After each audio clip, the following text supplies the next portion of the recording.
नमस्कार, tasty bite recipe या चॅनलमध्ये सर्वांचे स्वागत आहे। आज आपण उन्हाळा स्पेशल मस्त असा थंडगार मँगो मिल्कशेक पाहणार आहे। उन्हाळ्यामध्ये थंडगार प्यायला तर सगळ्यांनाच आवडतं।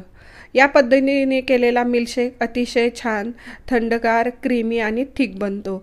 अतिशय सोपी रेसिपी आहे आणि बनवायलाही खूप वेळ लागत नाही। चला तर आपण रेसिपी बनवायला सुरुवात करूया। यासाठी इथे मी एक हापूस आंबा घेतला आहे। तो अर्धा तास पाण्यामध्ये भिजत ठेवून स्वच्छ धुवून घेतला आहे। आता यानंतर आपण आंब्याचा देठाकारची साईड थोडीशी कट करून घेऊया। त्यानंतर आंब्याची सावकाश अशी साल काढून घ्यायची आहे। बघा, या पद्धतीने मी आंब्याची साल काढून घेत आहे। आता पूर्ण आंब्याची साल काढून झाली की आपण त्या आंब्याला असे कट करून घेणार आहोत आणि त्याचे छोटे छोटे काप काढून घेणार आहे। इथे तुम्ही मोठे काप केले तरी चालू शकतील, पण मी इथे छोट्या कापमध्येच आंबा कट करून घेतलेला आहे। या पद्धतीने पूर्ण माझा अख्खा एक आंबा कट करून झालेला आहे। आता एक मिक्सरच्या जारमध्ये कट केलेला सर्व आंबा घालून घ्यायचा आहे। बघा, इथे मी सर्व आंबा मिक्सर जारमध्ये घालून घेतलेला आहे। यानंतर यामध्ये मी एक 7-8 आईस क्यूब घालणार आहे, म्हणजे छान असा थंडगार आपला मँगो मिल्कशेक तयार होतो। यासाठी आईस क्यूब घालायचे आहेत।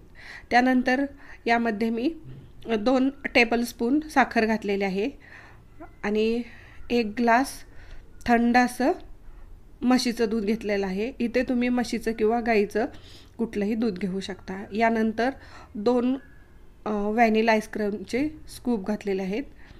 व्हॅनिला किंवा मँगो आईस्क्रीम तुम्ही घालू शकता। यानंतर मिक्सर जारचे झाकण बंद करून मी छान असं मिक्सरला फिरवून घेणार आहे। बघा, इथं आपला छान असा मँगो मिल्कशेक तयार झालेला आहे। आता तो आपण ग्लासमध्ये काढून घेऊया।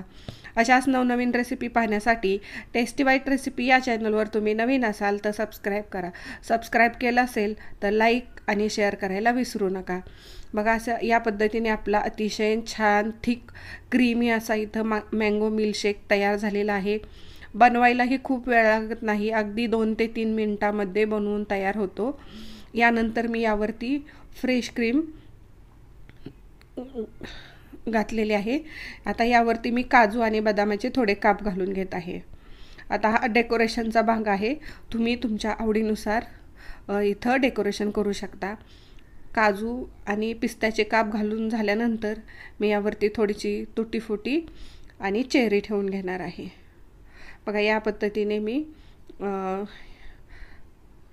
चेरी तुटी फुटी घालून झाल्यानंतर थोडी साईडला मँगोचे काप ठेवत आहे। बघा, या पद्धतीने आपला अतिशय छान क्रीमी थिक असा मँगो मिल्कशेक इथं तयार झालेला आहे। या उन्हाळ्यामध्ये तुम्ही या पद्धतीने मँगो मिल्कशेक नक्की करून पहा।